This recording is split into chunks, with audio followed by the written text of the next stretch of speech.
跟住我哋就撈佢出嚟，用溫水清洗乾淨。各位姊妹，老王每日都喺度分享緊食養小技巧。如果你手機啱好仲有電嘅話，不如幫老王點返個免費嘅小紅心關注支持下咧。唔該晒大家，祝你身體健康，越嚟越靚。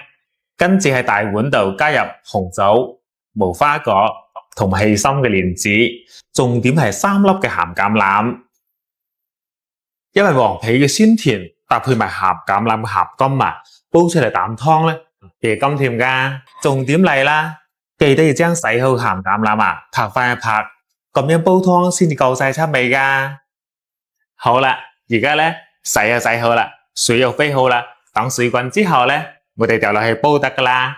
我哋先將啲排骨放埋落去，再將啲材料同埋黃皮倒翻落去，然後俾多3片嘅薑片，大火煲滾之後咧，轉細火煲佢半粒鐘，咁就飲得噶啦。哎呀，真係搞個大烏龍啦！浸緊嘅淮山啊，爭啲唔記放落去添。時間到啦，大家睇睇，哇，煲到出晒味啦！只有我哋廣東人啊，先至知道咩嘢叫做上火。呢啖湯飲起身咧，甘甘甜甜，唔使放鹽啊，都非常之好飲。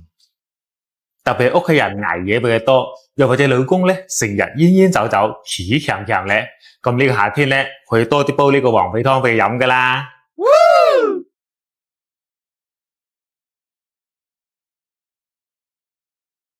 哇，真係濕碎棉花，冇得彈，正啊！嗱，各位姊妹，快啲嗱臨收藏起身，報俾屋企人嘆下啦。